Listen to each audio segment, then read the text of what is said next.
C'est Jamila Alpoche, je travaille à l'Institut national de la recherche agronomique, l'INRA, et en même temps, je suis la coordonnatrice dans le Gécopia. Gécopia, c'est une coopération avec la Corégus. Là, donc, on va parler de l'hydroponie, des cultures hydroponiques, que ce soit en hors-sol ou sur substrat solide, ou bien en liquide. Donc, c'est deux techniques différentes.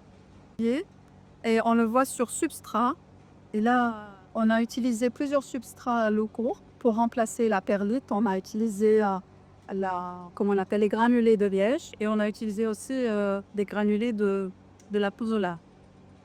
Et on a aussi essayé de pallier à l'importation de la fibre de copeaux. On a utilisé les déchets broyés du palmier dati. Voilà, c'est pour remplacer un peu les produits qui sont importés.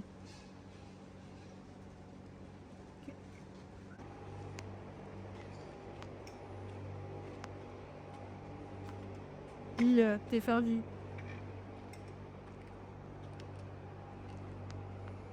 La pouzzolane, les granulés de lait et le broyat des déchets des caniches.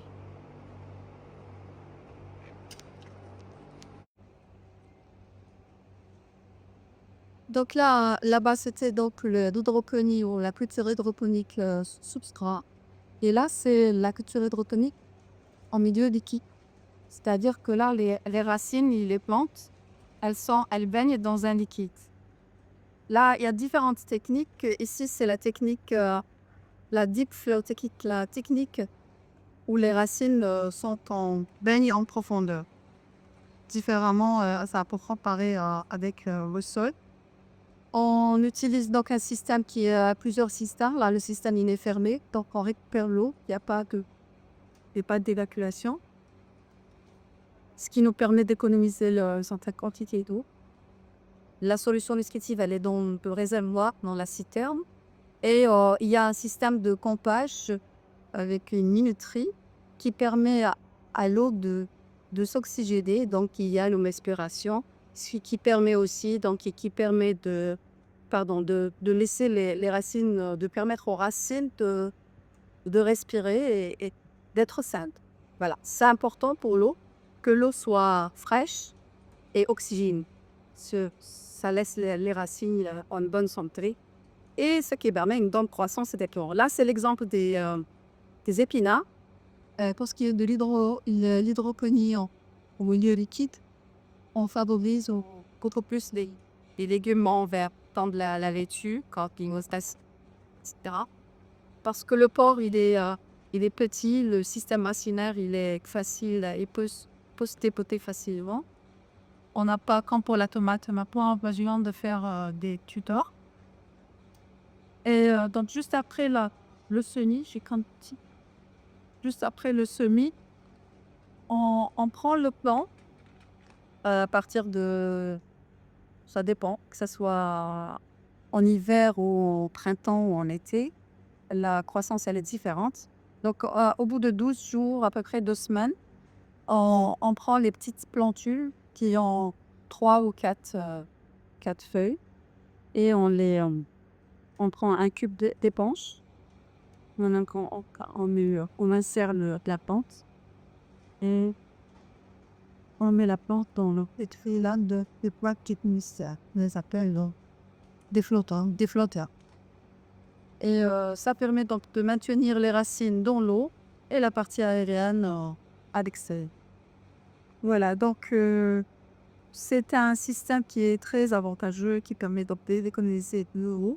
Quand c'est euh, c'est des, c'est des systèmes qu'on peut contrôler, donc enlever les mauvaises parties. Premièrement, on peut voir aussi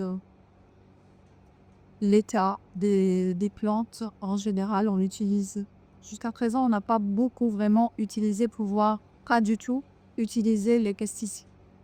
Donc, ça permet un peu de d'économiser aussi sur les pesticides parce que le plant, il est là, il est sain et je peux l'utiliser directement. Je peux le récolter directement. Il y a les racines qui ne sont pas en contact avec le sol. Et donc là, il n'y a pas les maladies qui proviennent du sol et les maladies telluriques. Donc on fait aussi des économies sur l'utilisation des pesticides. C'est un système comme ça, c'est un système de culture, d'hydroponie en général, et très intéressant. Pour les sols qui sont infestés, par exemple, et les sols qui ont un problème de sédimenter, et les sols Euh, on est plein en général. Voilà, ça permet un peu de travailler. Et oui, il y a aussi un détail à noter. Lors de la récolte, que ce soit pour la fraise ou autre, la récolte, elle est propre. C'est-à-dire, on n'est pas en contact avec le sol. Donc, j'ai ma culture, elle est récoltée. Et, et je n'ai pas la difficulté là de travailler dans le sol et d'avoir les problèmes du boom, etc. C'est des systèmes des tables à hauteur qui sont très pratiques et utilisés.